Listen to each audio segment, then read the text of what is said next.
Class 8 का chapter 12वां पौधों और जंतुओं के संरक्षण। किस प्रकार हम पौधे और जंतुओं का संरक्षण करेंगे। जैव विविधता क्या है। एक ही वास स्थान पर रहने वाले पेड़ पौधों और जीव जंतुओं में आपसी जो प्रतिस्पर्धा होता है, इसके फलस्वरूप जो जीव जीवित रहता है उसी को बोलते हैं हम जैव विविधता। अभ्यारण्य क्या है। जंतु एवं उनके आवास के लिए हर प्रकार से सुरक्षित क्षेत्र को ही हम बोलते हैं अभ्यारण्य। अभ्यारण्य में जंतु आराम से बिल्कुल सुरक्षित अवस्था में रहते हैं। राष्ट्रीय पार्क वन जंतुओं के लिए आरक्षित क्षेत्र जहां वे स्वतंत्र रूप से आवास एवं प्राकृतिक संसाधनों का उपयोग करते हैं, उसी को बोलते हैं राष्ट्रीय पार्क। जैव मंडल आरक्षित क्षेत्र वह विशाल क्षेत्र जहां पौधे जंतु एवं आदिवासियों के पारंपरिक ढंग से जीवन यापन के लिए सभी संसाधनों को सुरक्षित किया गया है। संयुक्त राष्ट्र संघ ने वर्ष 2010 को अंतर्राष्ट्रीय जैव विविधता वर्ष घोषित किया और प्रत्येक वर्ष 22 मई को अंतर्राष्ट्रीय जैव विविधता दिवस मनाया जाता है। ये इम्पोर्टेंट है। अंतर्राष्ट्रीय जैव विविधता दिवस कब, तो 22 मार्च को मनाया जाता है।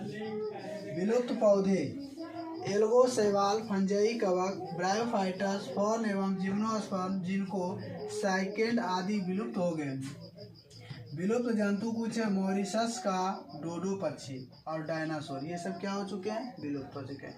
इनकी पहचान कैसे हुई, तो इनके जीवाश्मों के आधार पर हम इनका पहचान करता है।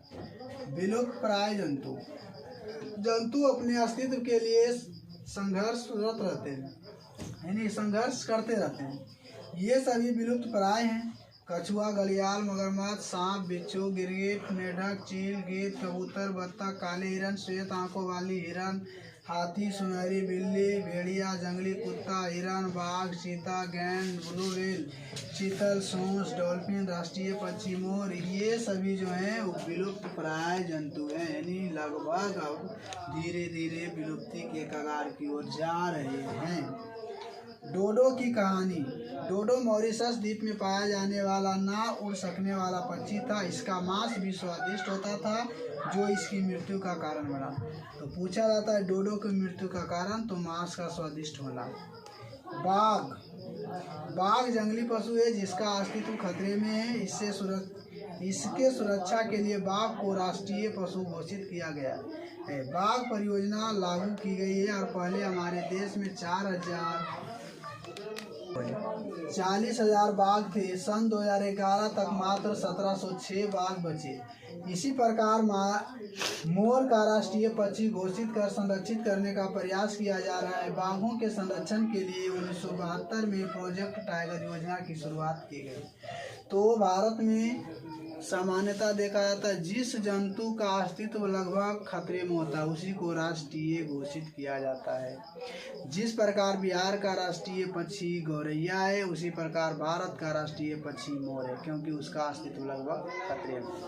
बाघ का अस्तित्व खतरे में, इसी कारण पशु के रूप में उसको माना गया है कि बाघ जो होगा राष्ट्रीय पशु होगा। तो और हाथी को विशाल पशु के रूप में मान्यता मिली है और उसका भी अस्तित्व लगभग खतरे में पड़ रहा है। अस्तित्व जिसका खतरे में होता है वो उसको राष्ट्रीय घोषित कर दिया जाता है। जैसे डॉल्फिन, गंगई डॉल्फिन को राष्ट्रीय मछली के रूप में दर्जा मिला है। क्यों? क्योंकि उसका अस्तित्व खतरे में है। सोस या डॉल्फिन का भी अस्तित्व खतरे में है। आज 2000 से भी कम गंगीय डॉल्फिन बची है। इसलिए इनके संरक्षण हेतु भारत सरकार ने गंगा नदी में पाई जाने वाली सोस को भारत का राष्ट्रीय जलीय जीव घोषित किया। अब जानेंगे रेड डाटा बुक क्या है। तो रेड डाटा बुक क्या है? संकटग्रस्त पौधों एवं जंतुओं का कोई रिकॉर्ड, यानी कई रिकॉर्ड उसमें। रेड डाटा बुक वह पुस्तक है जिसमें संकटग्रस्त प्रजातियों का रिकॉर्ड रखा जाता है। पौधे एवं जंतुओं के लिए अलग अलग रेड डाटा बुक होते हैं। सभी जीव जंतु जो खतरा के कगार पर हैं, यानी विलुप्ति के कगार पर हैं, जो विलुप्त हो चुके हैं, उन सबों के लिए अलग अलग से बुक बनाया गया है जिसका नाम है रेड डाटा बुक। अब जानेंगे वनों का बचाव हम किस प्रकार करेंगे।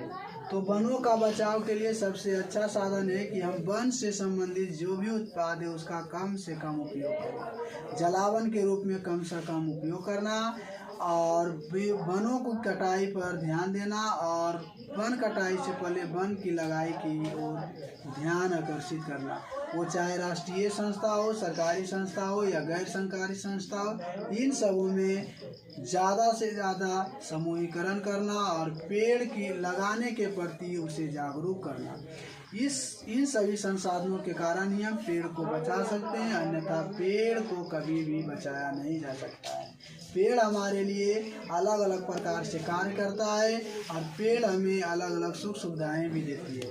पेड़ से हमें फर्नीचर मिलता है, पेड़ से हमें फूल पत्ती और साग सब्जियां भी मिलती है, साथ ही साथ फल मिलते हैं और जो भी हमारी ज़रूरत को पूरा कर सकता है उसके लिए वो छाया और ऑक्सीजन को भी प्रदान करता है। इसलिए वन है तो हम हैं, वनों का संरक्षण करना बहुत ही अनिवार्य है। पौधे और जंतुओं के संरक्षण में हम जानेंगे अभयारण्य, राष्ट्रीय पार्क और पाए जाने वाले जंतु। सबसे पहला जो भारत में राष्ट्रीय पार्क बना वो बना जिम कॉर्बेट नेशनल पार्क।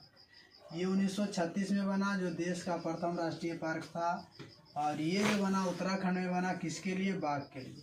दूसरा है काजीरंगा, असम में बना, एक सिंह वाले गेंडा के लिए। तीसरा है गिर अभयारण्य, गुजरात में बना, सिंह, चीतल और सांभर के लिए। चौथा वाल्मीकि अभयारण्य, बिहार में बना, जो बाघ के लिए संरक्षण के लिए। कांवर झील पक्षी बिहार में है, प्रवासी पक्षी के लिए। और ये दरभंगा, एक जमुई में भी है। गौतम बुद्ध अभयारण्य गया में है, हिरन और नीलगाय के लिए। बेताल नेशनल पार्क पलामू झारखंड में है, लकड़बग्घा और लोमड़ी के लिए। कान्हा नेशनल पार्क मध्य प्रदेश में, बाघ और हिरन के लिए। तो यहाँ पर देखना है जितना भी कृष्ण भगवान का नाम आएगा सब के सब होगा मध्य प्रदेश में। अगला है बांदीपुर अभयारण्य कर्नाटक में, ये भारतीय पक्षी के लिए। भरतपुर पक्षी अभयारण्य ये राजस्थान में है, प्रवासी पक्षी के लिए। दूसरा देश से जो आता है, इसमें अपना देश और इसमें दूसरा देश से आता है। रणथंभौर राष्ट्रीय पार्क राजस्थान, बाघ के लिए। सिमलीपाल जैव अभयारण्य उड़ीसा में है, बाघ के लिए। नंदकाना अभयारण्य उड़ीसा में है, बाघ के लिए। सरिस्का अभयारण्य राजस्थान में है, बाघ और हिरन के लिए। सुल्तानपुर पक्षी अभयारण्य बिहार है, ये हरियाणा में पक्षी के लिए है। तो ये सभी महत्वपूर्ण राष्ट्रीय पार्क हैं जिनमें जीव जंतुओं को संरक्षण के उद्देश्य से और प्रजनन के उद्देश्य से रखा जाता है।